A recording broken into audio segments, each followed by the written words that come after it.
Hello everyone. Okay, another day. It is cold though, but the sun is out, so that's good. Today we have a coilovers that I got off my friend that also parted out from the rear suspension that he gave me. So we'll be putting these in today. Also we'll be doing the rear brakes. These are the discs. I just got some Repco and some just cheap pads. That's the part number on the pads, and that's the part number on the discs, and here are clearly the 4 calipers that will match these discs. Now what I might do is I might take out so remember earlier I was telling you that there's 2 different size discs. I think I already showed this in the video, but I'll show it again.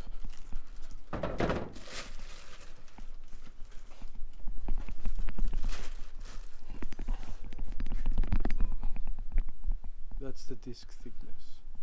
So I think one's 10mm and the other one's 16mm. As for the calipers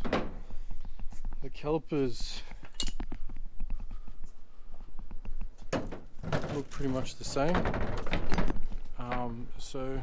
But they are different. So you need to figure out that you make sure you get the correct ones if you do go ahead and do this.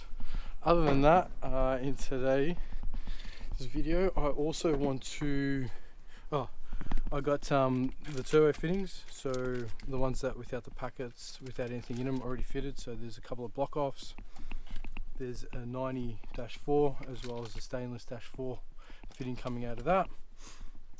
So that's pretty much ready to go. I've got the oil pressure switch adapter, so I can run the oil feed line through there, as well as the oil pressure switch on the end of that. And I've got a couple more other fittings for some line that I'm going to run. I bought these bolts, can't remember what they're for, but I'm sure they'll come to me. I think they're for the back of the turbo, or yeah, I can't remember, but I needed those bolts. Other than that, I'm going to take out the seat today as well. You can see I've got these XR6 seats that I think came out of a BF or a BA, or maybe even an FG, I can't remember. And I want to mount that in here. The only reason why I mounted it in the passenger seat first was because if I needed to drive the car, at least I wouldn't be without a seat if that wasn't successful. Now this is in, but I still need to make a bracket for the front. There's no bracket at the front, but it is bolted in and pretty sturdy. And I will take the center console out, because today I will make the bracket for the handbrake, because I need to mount that. And yeah, if depending on how successful we are in today's adventure, I will probably end up putting the turbo, taking that off, the J-pipe, wrapping it, and then that way that will stay on there forever, well, forever for the time being. And then remove this and then start mocking up the intercooler pipe. I still need to change the injectors and the fuel pressure rig at the back there. So one other thing is I did get a wastegate. Now I did buy a 60mm wastegate. Now the reason why I did that was value for money. Like, I'm all about the value for money, hence why I've got an AU. Not a lot of money, a lot of value. Now I've also got a mate bringing over his 50mm gate, so I think I might put a 50mm gate on instead of the 60mm. The reason I went with the 60mm was, which I probably should have went for the 50mm, and I probably will go for the 50mm, is the smaller the turbo, the size of the engine. It's just going to be pushing a lot of gases through, so at least this way it will come out quicker, just because it won't be coming out of the turbo, because I won't be running high boost in this thing. I'm just going to be running low boost, maybe 7 or 10 pounds. But for the placement for the wastegate is probably going to be somewhere, mind you, this wastegate costs more than the turbo.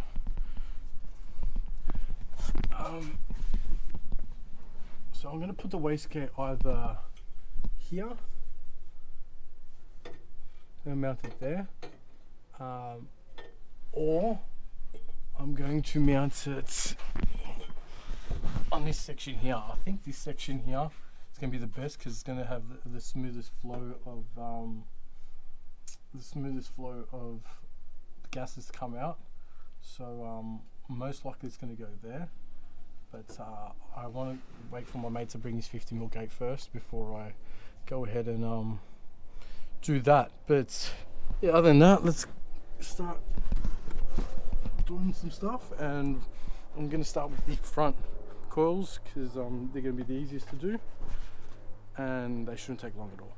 And then I'll paint up the calipers or clean up the calipers, paint them up, throw that stuff on, then we'll go in with taking the seat out and then getting ready to do the rest of the stuff. So like normal, I'm going to put the camera down, go get some tools, and we'll start. Okay, so coilovers are done. Pretty straightforward. You've got one bolt here, and 3 bolts at the top.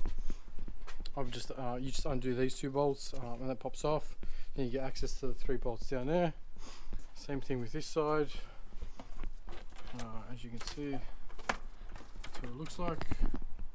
So just 3 bolts. The original ones are 17s, these are 14s.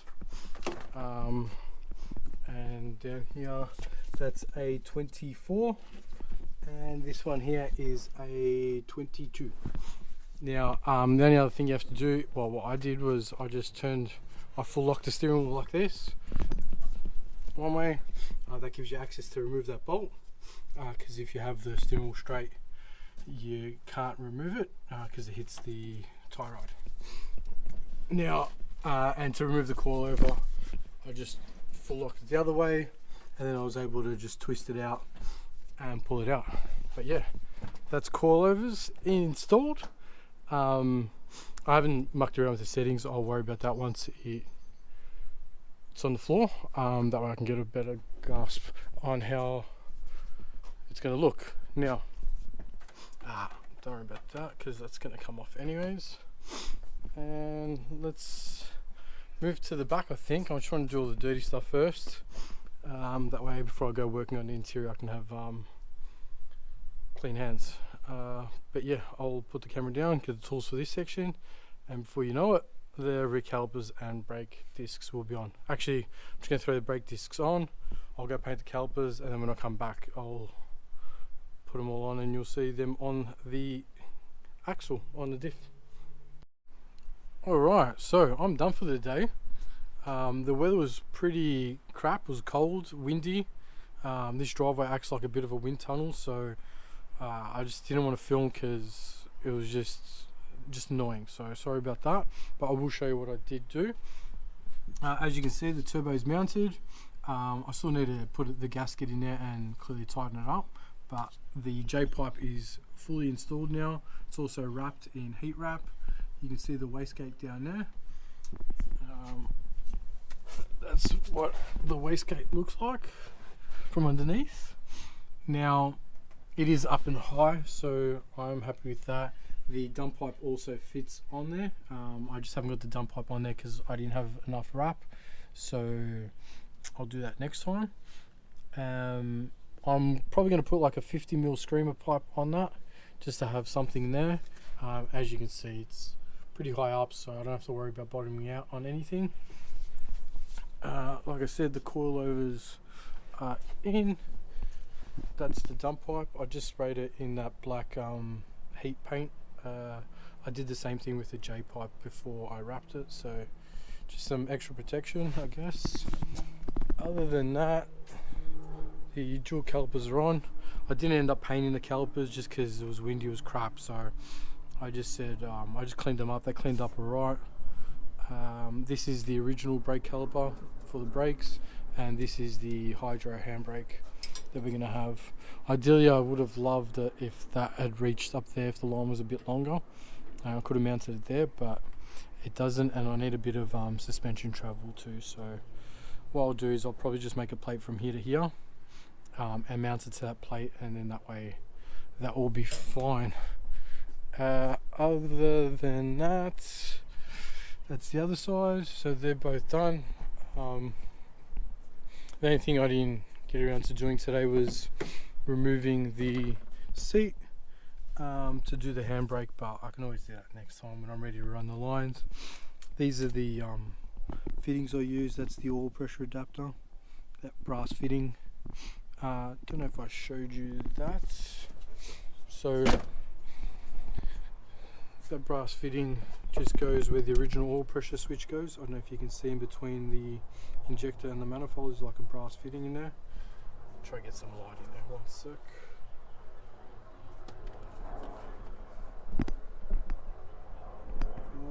Sort of see it, that brass fitting there with the white thread tape.